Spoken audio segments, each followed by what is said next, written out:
Muy bien, vamos a dar inicio a la clase. La última clase estuvimos con el asunto de la clasificación de los datos del SAP. Esa es una tarea muy importante porque el SAP es un programa que se utiliza para el cálculo estructural de estructuras. Y si lo vamos a utilizar y no vamos a poder interpretar los resultados que este nos saca, entonces no va a servir de nada, ¿sí? Va a ser completamente en vano. Así que es importante que aprendamos a clasificar correctamente los resultados. Y las anteriores clases que hemos tenido, nos hemos dado un tiempo para poder realizar esta clasificación. No parece tan fácil, solo que lleva tiempo y es cuestión de que ustedes vayan estudiando este método para que puedan aplicarlo a sus proyectos. Fíjense, a mí me ha tomado como casi 3 clases, ¿sí? Y eso que tenía una estructura sencilla. Entonces, si ustedes se aplican y se dedican, pueden terminarlo hasta en una semana. Tienen suficiente tiempo hasta la entrega del trabajo. Así que vayan haciéndolo con tiempo y si tienen preguntas, también pueden hacerlo.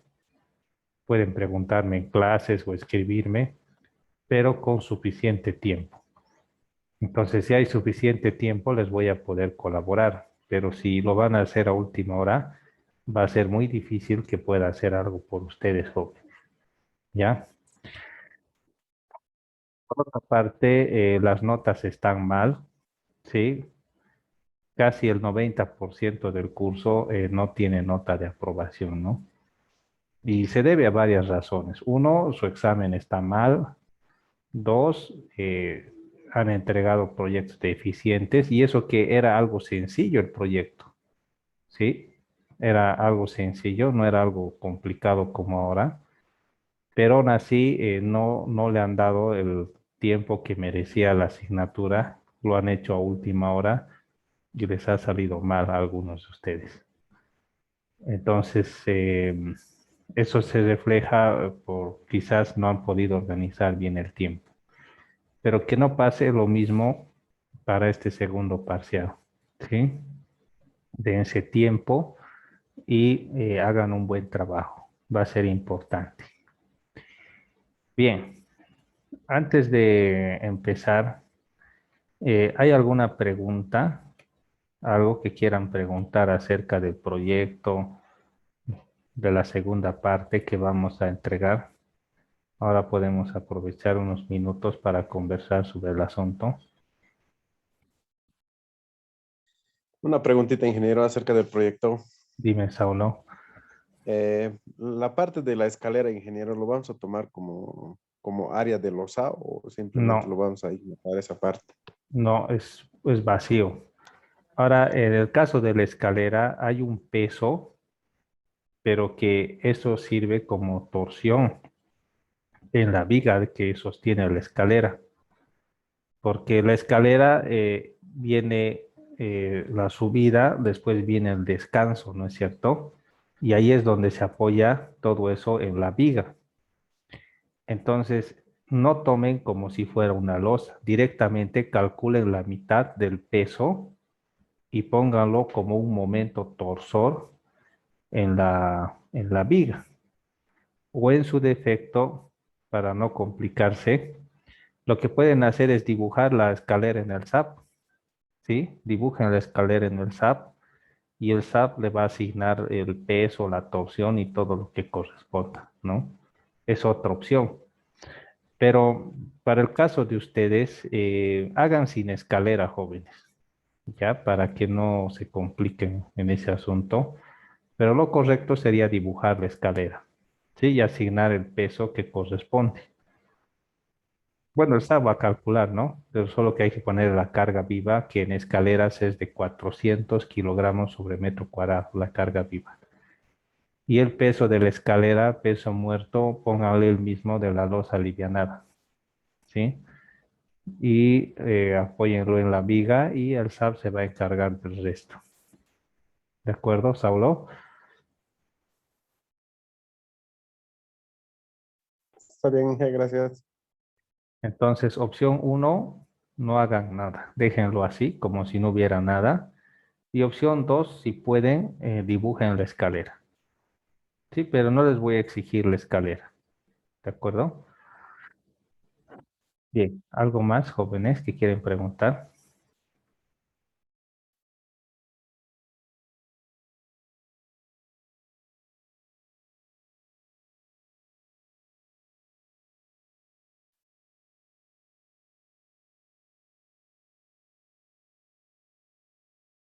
Bueno, parece que no hay nada más pendiente. Bien, recordarles que hormigón armado es una materia muy importante, así que todo lo que estamos haciendo es algo que siempre se toma en cuenta en el cálculo estructural. Entonces, algún día ustedes se van a ver la cara con el cálculo estructural y lo que estoy haciendo es enseñarles cómo se tiene que hacer un cálculo, ¿sí? Y eso les va a beneficiar, jóvenes, a ustedes. Así que ánimo con respecto a eso. Bien, vamos a avanzar un nuevo tema que tiene que ver con columnas, ¿sí? Esto ya es un poco más complicado, ¿no? Las columnas. Parecería que es lo más fácil, ¿no? Pero la verdad es que columnas es un tema un poco complicado. Bien, entonces voy a conectar la pizarra un rato, por favor.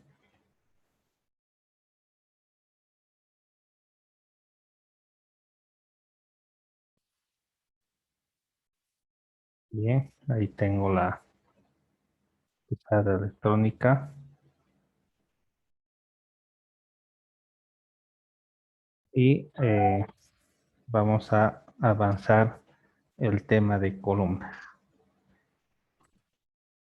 Bien, las columnas es un tema que se lleva aparte porque implica muchos conceptos que hemos estado viendo hasta ahora.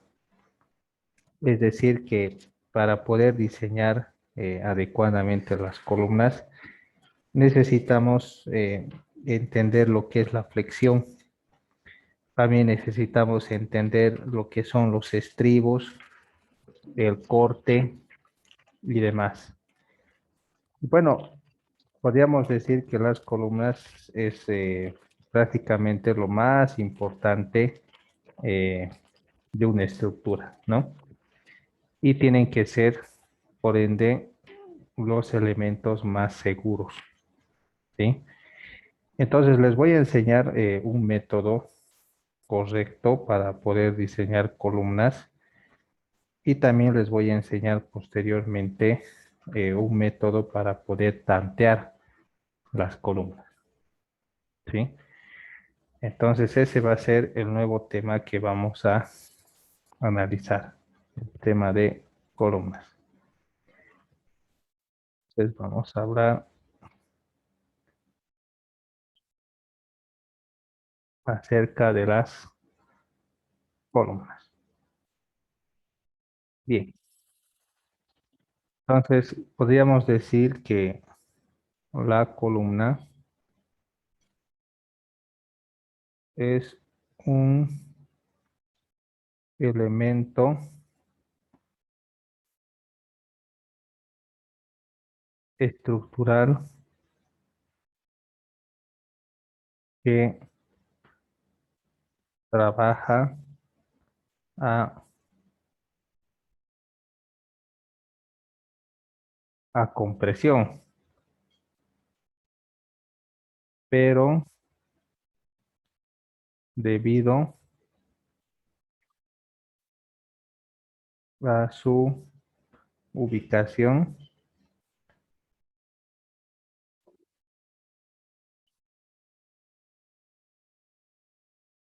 en el sistema estructural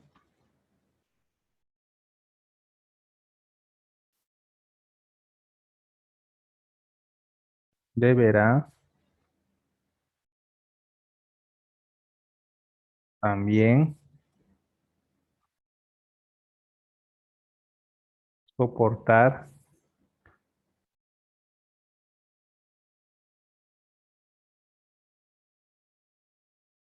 solicitaciones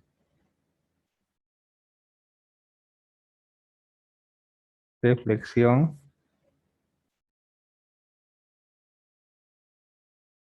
porte y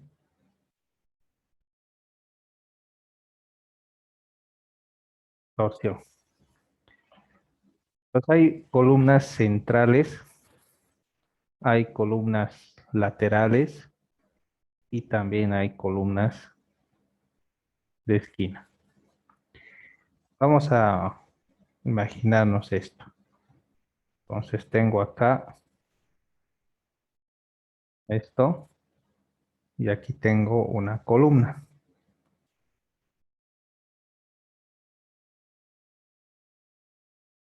Entonces una columna podría ser en la esquina, podría ser lateral o podría ser central. Entonces estas columnas trabajan de diferente forma. Si es que vemos en elevación un edificio, la primera columna es de esta forma. Estamos hablando de una columna de esquina o lateral. Si hablamos de una columna de esquina y lateral, en el primer piso la cosa es de esta forma. Y en el segundo piso la columna es de una dimensión menor, ¿no es cierto? Sí, es una dimensión menor. Esta podría ser 30 por 30.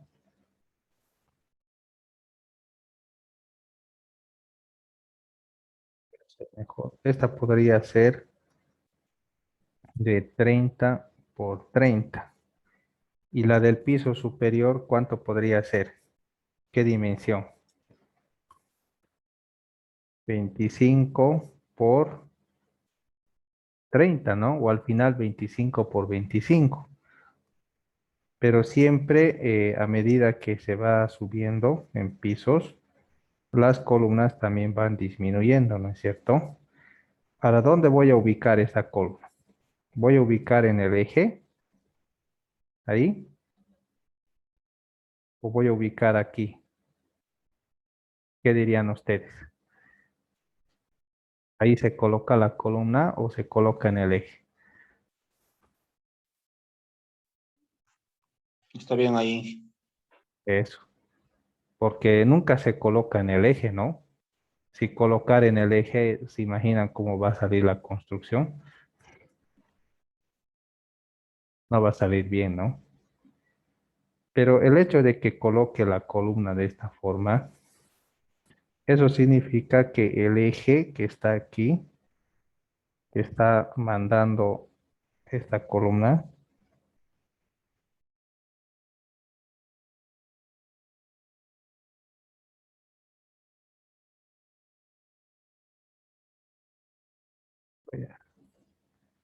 fíjense, este eje que está ahí no coincide con el eje de la otra columna.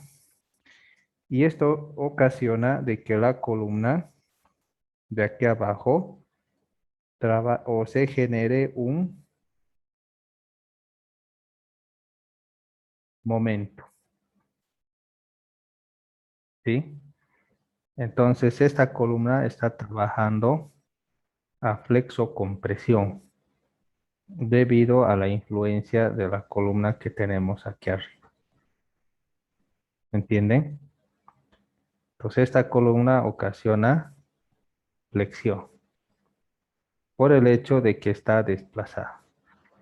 En cambio, en una columna central, lo que generalmente se hace es colocar las columnas en el eje, ¿sí? Y ahí no se ocasiona ese efecto de la flexocompresión. Entonces, por eso podemos decir que dependiendo a la ubicación que se encuentre la columna, se van a generar esfuerzos accidentales, ¿no? La norma nos dice que aunque no se genere una excentricidad por haber colocado así las columnas, se le tiene que asignar una excentricidad accidental de 2 centímetros. Entonces, eso va a generar un momento que se debe a errores de construcción que debe soportar la columna. Bien. Ahora, las columnas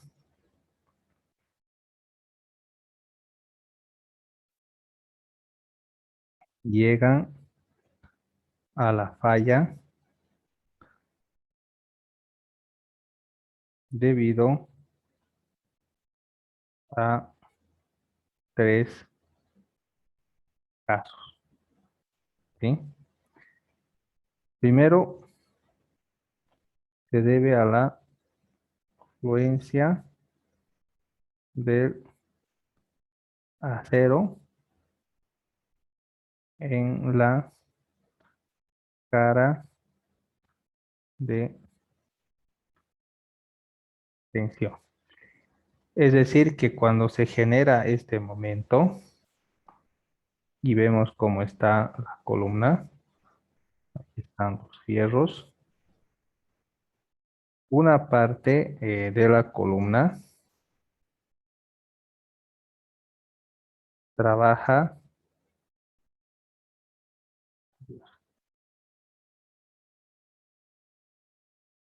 ¿sí? Una parte de la columna trabaja a compresión, ¿sí? Este se está comprimiendo y este de acá se está traccionando, ¿sí?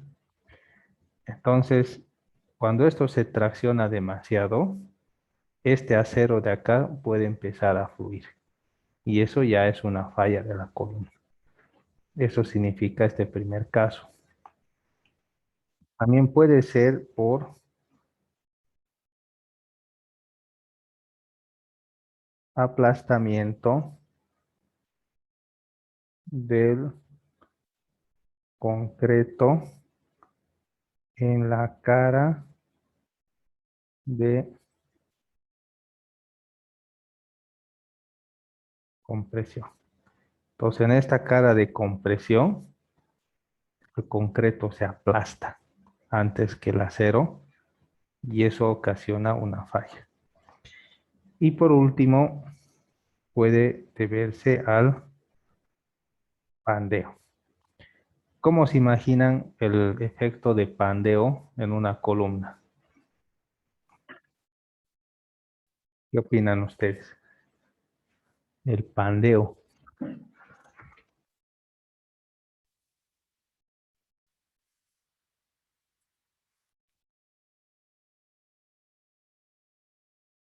Bueno, si hablamos acerca del pandeo, imagínense que esto es la columna y cuando yo la presiono, fíjense lo que hace.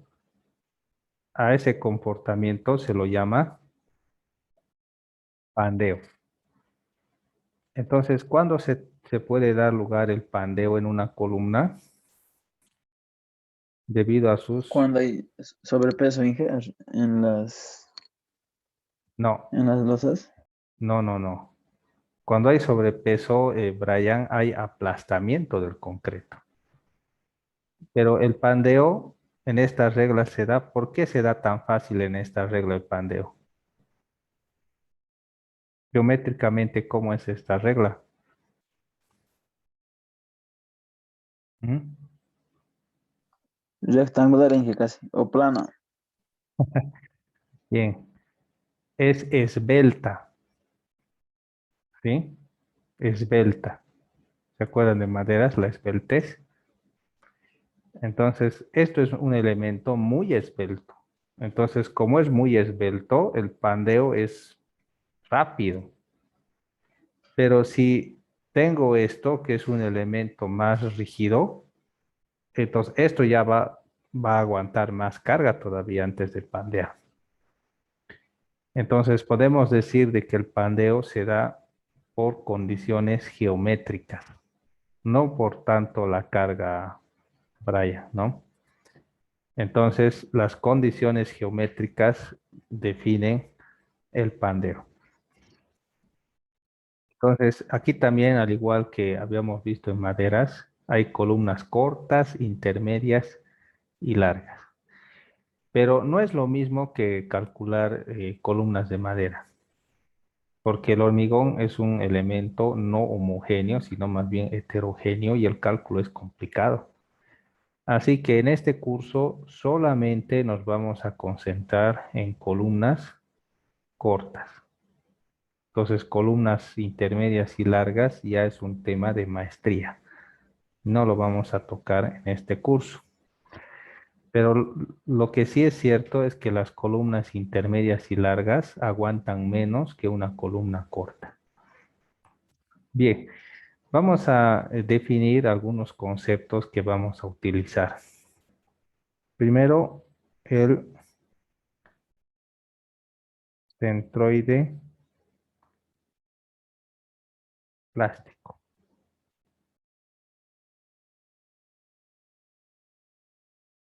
Aquí escrito mal.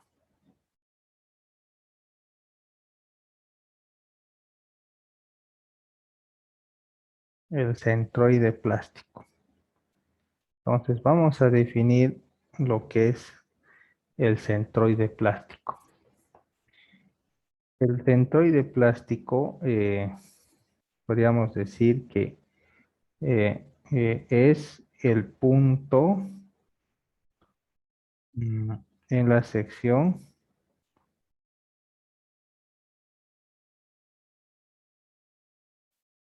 de columna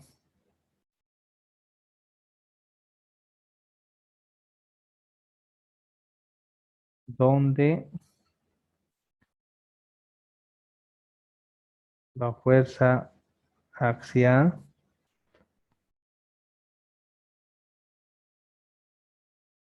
actúa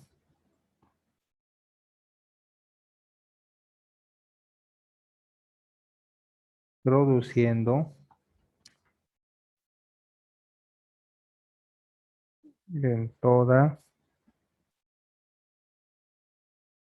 la sección deformaciones iguales.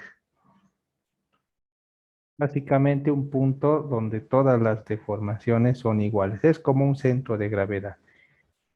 Si esta es la sección transversal de la columna, este de acá es el estribo. Estos son los aceros que pudieran ser de esta forma. Este es el acero que trabaja a compresión. Y esta es una parte del acero que trabaja a tracción. Entonces el centroide plástico, por decir, es este punto. Y las propiedades geométricas están de acuerdo a ese punto. A ver, vamos a ubicar algunas propiedades para que puedan entenderme. Entonces, esta distancia de acá es de 1. La distancia a los fierros de acá es de 2. Entonces, esto de acá Ahí, ¿no?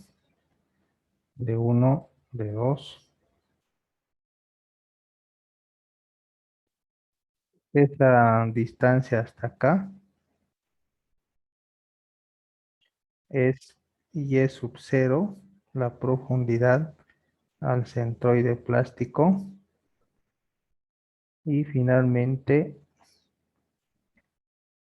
todo esto es la altura, bueno, el lado largo de la columna H y este es B. Lo estamos viendo de forma transversal, ¿no? Entonces, la sección lo organizamos de esta forma. Entonces, eso de acá es el centroide plástico,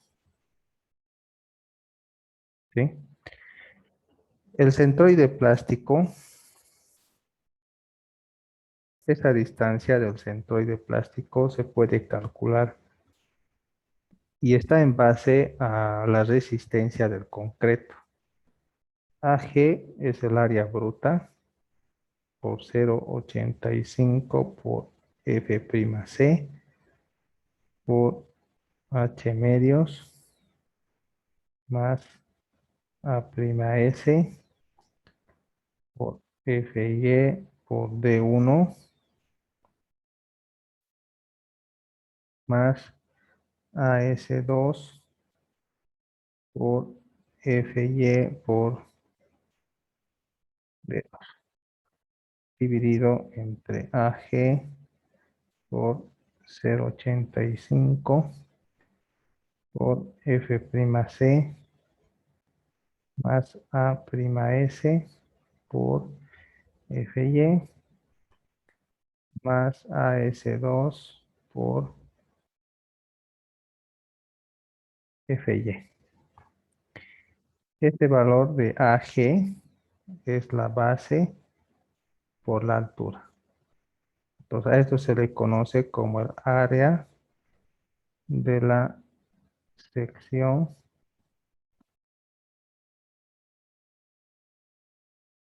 bruta, ¿sí? De esta forma calculamos el centroide. Pero si la distribución de aceros es geométrica, directamente el centroide sería H medios. Pero si no es geométrica y tiene, como acá, es asimétrica, ¿no? Tiene más acero a un lado que en el otro lado. Entonces necesitamos calcular el valor del centroide. Esta ecuación es útil en algunos casos, ¿no? Bien. Ahora concentrémonos en un tipo de columnas que se llaman las columnas cortas, ¿sí? Columnas cortas.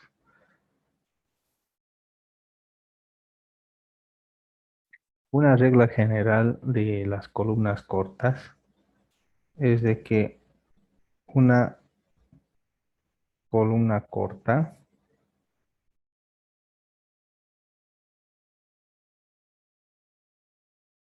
falla por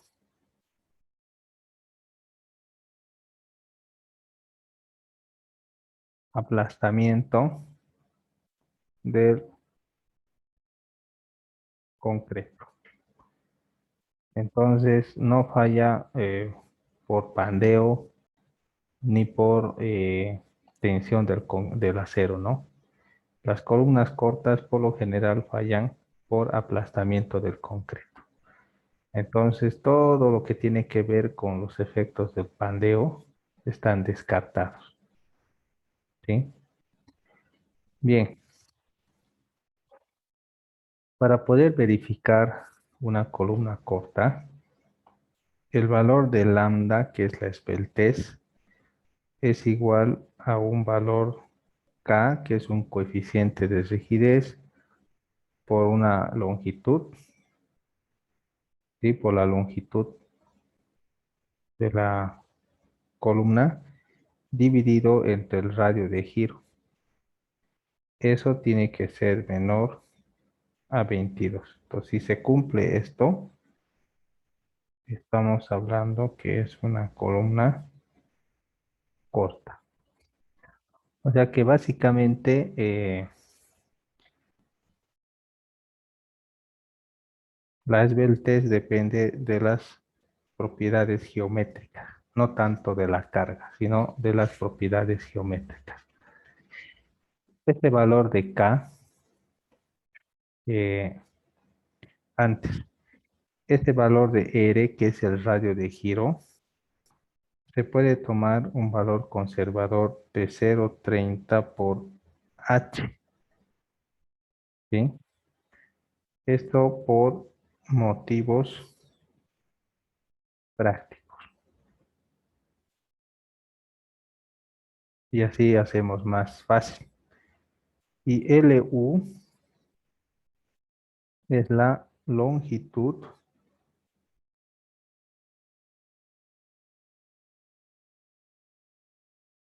efectiva. Y K es el coeficiente de rigidez. Este coeficiente de rigidez no es nuevo ya para nosotros. A ver, recuerden esto, chicos. Hemos visto este caso. Esto es articulado, articulado. ¿Cuánto es el valor de K para este caso de articulado y articulado?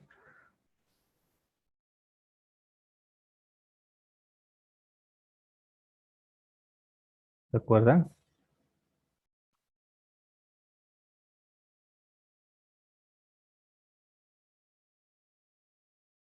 Brian, ¿te acuerdas?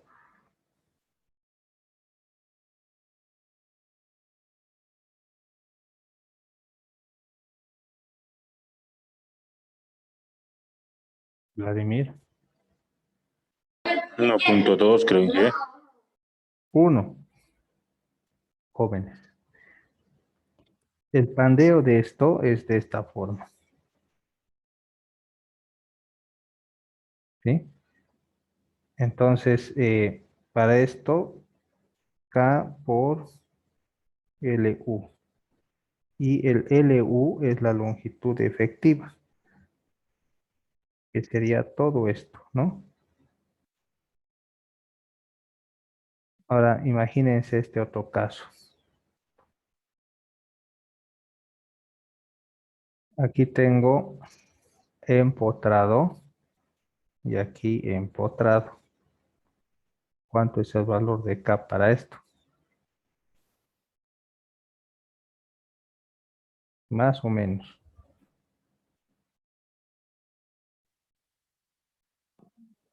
Creo que es más, Inge. 2, creo que sí. No, es 0,5, es menos, ¿sí? Y el pandeo de esto no es igual que esto, ¿no? Esto viene un poco así, así. Y la longitud efectiva sería solo esto. K por LU. Y todo esto es LU. Esto habíamos visto en maderas, ¿no es cierto? Ahora, si tenemos un pórtico, imagínense esto, ¿no? Un pórtico. Ay, Dios.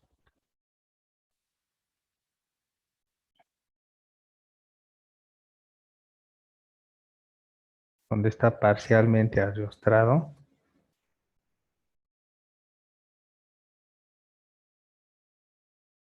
Que en las estructuras de hormigón generalmente son pórticos, ¿no? Sí, esto está como rigidizado, pero no es empotrado. No es como esto, pero sí está bastante rigidizado. Entonces, esto podría ser un poquito más así, ¿no? Diferente. Entonces, este valor de K podría estar entre 0,5 a 1. ¿sí? Y la distancia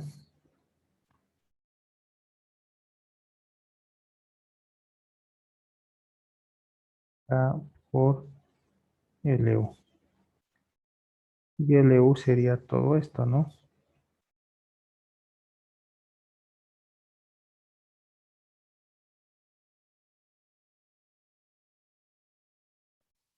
¿Sí? Entonces, ese es el coeficiente de rigidez. Y este coeficiente se lo puede calcular en base a un ábaco. Eso lo vamos a ver luego, ¿ya? Pero por ahora vamos a utilizar entre un coeficiente de 0,5 a 0,75 en el mejor de los casos. Pero nunca vamos a usar 1, sino entre 0,5 y 0,75. Eso lo dejaremos para más adelante. Bien. Ahora hablemos de cómo calcular las columnas. Vamos a hablar de las columnas cortas con carga axial.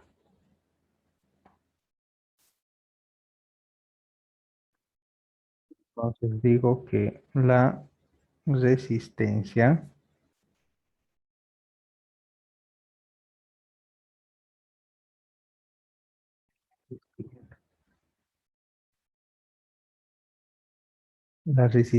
nominal de la columna a compresión pura será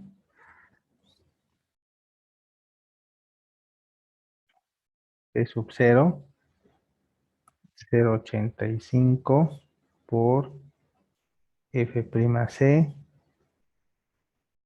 A sub G menos AST más AST por FY. Esta es la compresión pura de una columna. Entonces, donde P sub 0 es la carga axial,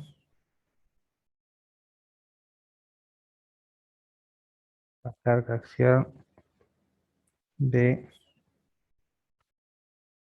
compresión pura, y AST es el área de acero de la sección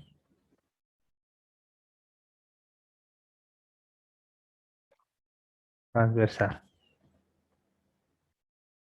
¿Sí? Bien.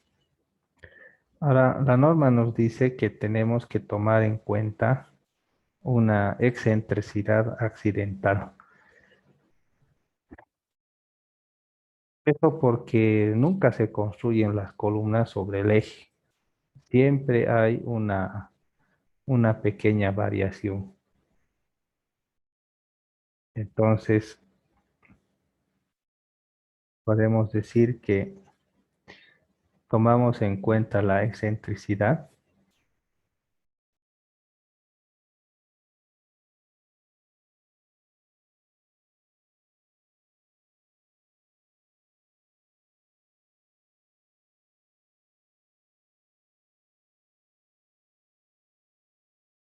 y tomamos en cuenta la excentricidad accidental, porque la columna nunca se va a construir perfecta, ¿no? Siempre va a haber una variación.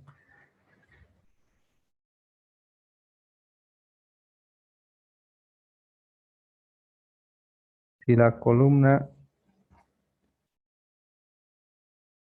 es con estribos,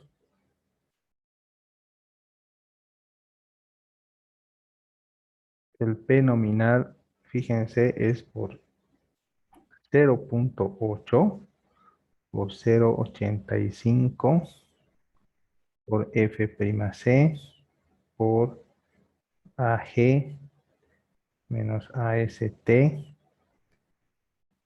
más AST por FY.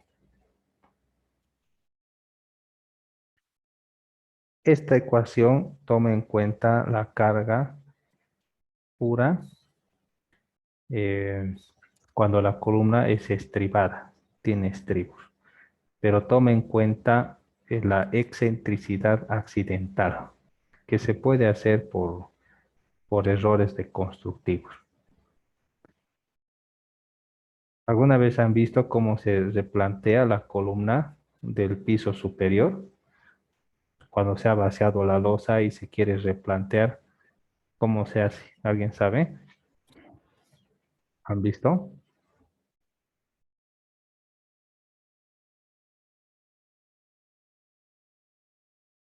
¿O se guían por los fierros nomás? Alex, ¿qué dices tú? Creo que Inge, a la columna ¿cómo se llama? Lo apoyan con el cincel y luego le encofran de nuevo y echan el mezclado. Creo, no sé, Inge, no estoy muy seguro. Pero, ¿dónde van a colocar el cajón? A ver, si ya no se puede ver la columna, ¿no? Entonces, lo que hace el albañil en el piso de abajo se va midiendo desde el lateral de la columna hasta el borde de la losa. En 3 direcciones se mide. Y con eso, con regla, escuadra y lápiz, se trata de dibujar la sección transversal de la columna en el piso de arriba. ¿Sí? ¿Y va a ser exacto acaso? No va a ser exacto, ¿ve? A lo que puede va a ser. Y los fierros, si no coinciden, los grifean, ¿no? Porque a veces durante el vaciado los fierros se mueven y no entran muy bien en el cajón y hay que grifear. O sea que es un problema, ¿no? Y por eso, con justa razón, la norma nos dice que tomemos una excentricidad accidental, ¿no? Aunque en teoría no haya, pero por razones constructivas sí se tiene que hacer. Ahora, la columna es hunchada.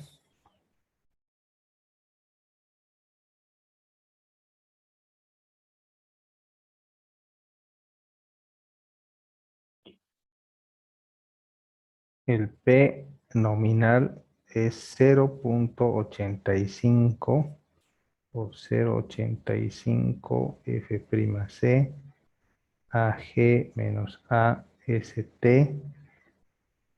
más AST por FY. Eso es para el caso de una columna sunchada. ¿Qué es el sunche, jóvenes? ¿Saben qué es el sunche?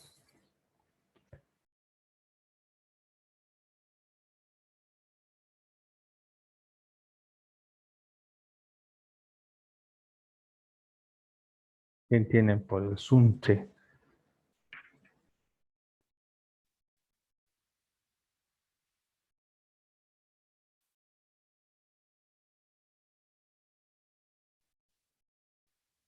A ver, Vladimir, ¿tú sabes qué es el sunche?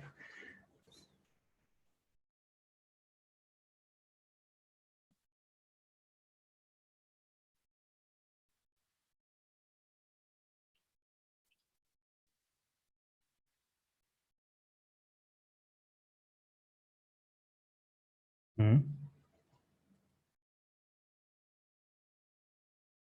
El suncho, ¿conocen?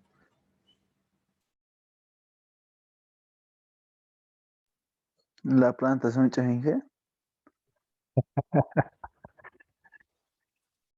No, fíjate esto. Este es el suncho. Es cuando el estribo, en vez de colocarse de forma rectangular, se coloca en suncho, así,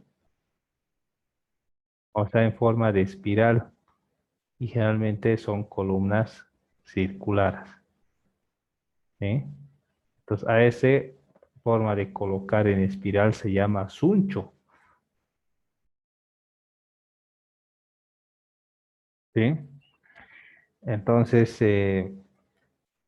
ustedes han debido ver que en algunos casos se utiliza eh,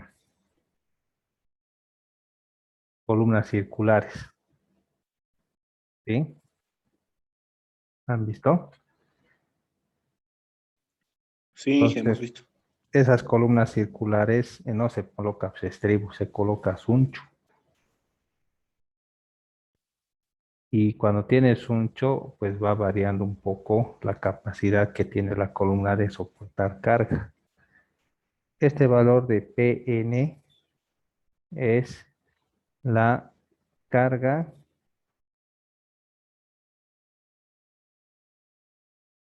axial nominal. Ahora, lo que estamos viendo hasta ahorita es para columnas cortas con carga axial. Esto generalmente, por lo general, se da en columnas centrales y de abajo, ¿no? Les voy a mostrar este análisis que hace el SAP para que ustedes un poquito se den cuenta dónde aplica esto, ¿ya? A ver, les voy a compartir el SAP acá y vamos a ir a nuestra estructura, ¿sí? Ahora, fijémonos que voy a poner aquí en XZ, en este plano. Ahorita estoy viendo estas columnas. Esta columna de acá, me voy a fijar sus esfuerzos. Me voy a fijar en su momento.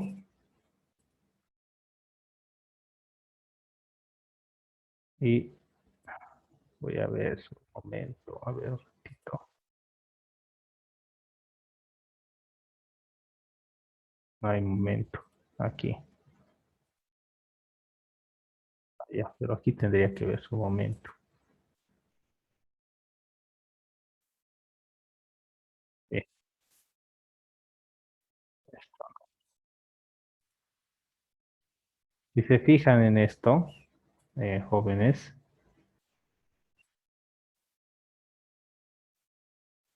tiene un momento, ¿sí? Ahora, esta columna de acá, fíjense cómo es el momento, es más grande, ¿sí? Aquí es más grande y aquí tengo un momento totalmente distinto. En esta columna tengo un momento distinto por causa del volado. Entonces, este volado ocasiona un momento distinto al que no tiene volado, porque esta carga del volado hace que esto se incline más y genere un momento, ¿sí? Ahora, si vamos a avanzar al centro, fíjense, esta columna de acá tiene un momento pequeño.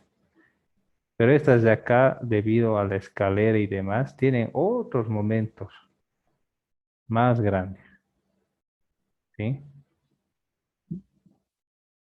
Pues vamos a ir un poco más avanzando. Y aquí también tengo momentos más o menos uniformes.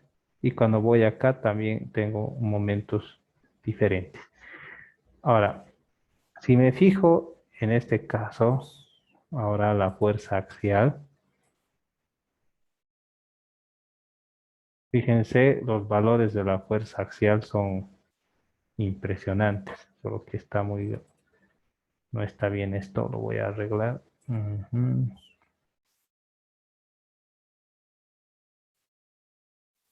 Ahí está mejor así. Entonces me fijo en esta parte, mientras la columna más está, esa columna de acá, fíjense, tiene un momento axial de 21 toneladas. Esta de acá tiene 36. Aquí estoy. Y esta de acá tiene 34 y esta de acá por causa del volado tiene unas 40 toneladas, ¿no? Entonces el volado le añade bastante carga. Ahora voy a ir un poco más al centro. En el centro, fíjense, esta de acá tiene 54 toneladas, ¿no? Una columna central ya. Y ese de acá tiene 66 más todavía por causa del volado. Pero si se fijan en las columnas de arriba, son ya valores bajos. Y en las columnas de más arriba son valores bajos.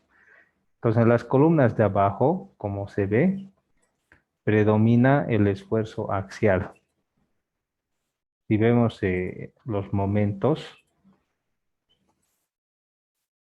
fíjense, aquí son pequeños los momentos, pero aquí arriba ya son más grandes, ¿no ve?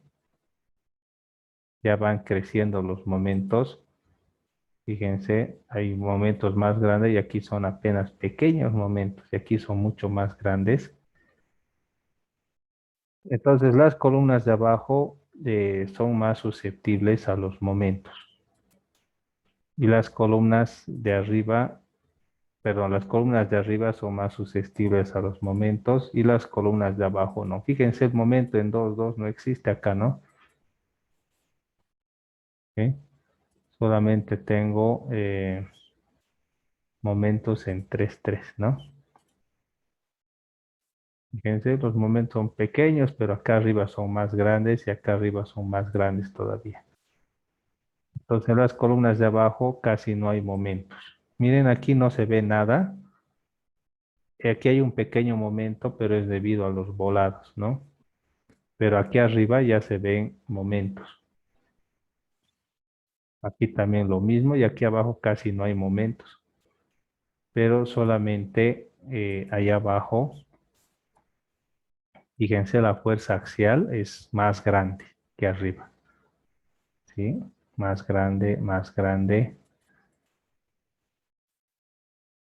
Entonces, eso nos muestra que para el cálculo necesitamos saber dónde aplicar algunas fórmulas. Entonces, estas fórmulas que estamos viendo ahora son más aplicables para columnas que soportan más carga axial que momento, ¿sí? Para las columnas de abajo. Pero si voy a diseñar otro tipo de columnas, tengo que fijarme los momentos. O sea, si voy a hacer las columnas de arriba, tengo que verificar los momentos. Pero luego vamos a ver un método que nos ayuda a incluir tanto los momentos como la carga axial.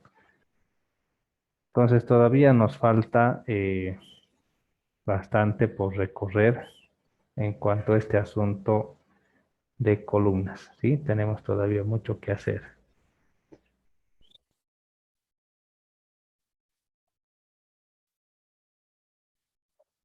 Entonces esta columna corta, esto es aplicable a compresión pura y estos son los que utilizamos para diseño cuando usamos la excentricidad accidental.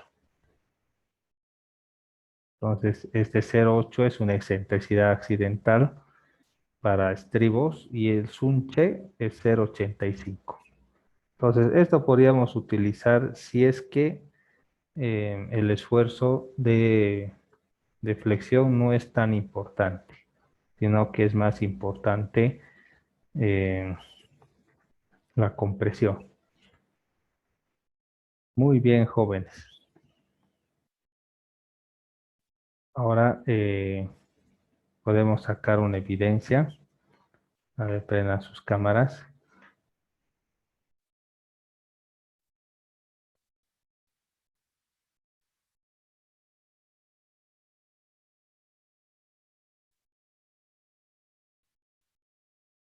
A ver, vayan prendiendo sus cámaras, jóvenes.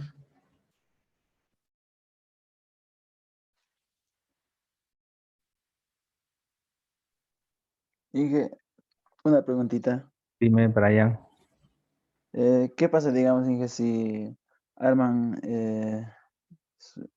el armado de acero, Inge, para una columna, digamos de 30 por 30, eh, eh, rectangular, digamos, más o menos, y el encofrado lo hacen circular, digamos, lo echan círculo? ¿Qué pasaría, Inge, en ese caso? Mm, no, no pasaría nada, ¿no? La función que cumple, pero podría haber un problema, ¿no? Pero te explico, la función que cumple el estribo, eh, Brian, es encamisar, o sea, es agarrar al hormigón. Por una parte, mantiene a los fierros estables en su lugar y por otra parte, encamisa o agarra el concreto para que se mantenga uniforme. Ahora, si tú le pones mucho recubrimiento, porque estás convirtiendo una columna cuadrada en una columna circular, básicamente es Sí, eso. exacto. Sí, Entonces, tienes algunas secciones que van a trabajar a compresión, especialmente lo que está fuera de la, del cuadrado o del rectángulo del estribo, que no van a tener confinamiento. Es decir, que van a trabajar a compresión, pero van a ser vulnerables a romperse, ¿no? Aunque es posible sí, que no se rompan, pero pueden romperse. A lo menos si empiezan a trabajar a flexocompresión, pueden romperse, ¿no? Entonces no es lo más correcto hacer eso. Podría no pasar nada, como podría simplemente agrietarse o romperse, ¿no? Pero el hormigón es noble, aguanta. sí, Inge, esa nada más era mi duda. Ya, muy bien. A ver un ratito, por favor. Denme un momento.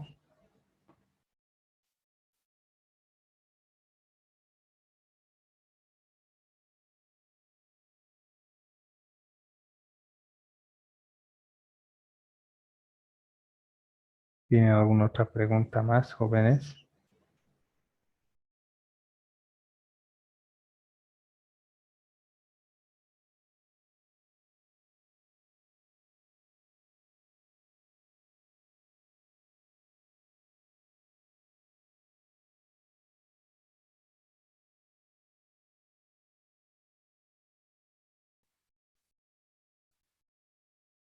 Este tema de columnas es pregunta del examen parcial, ¿ya?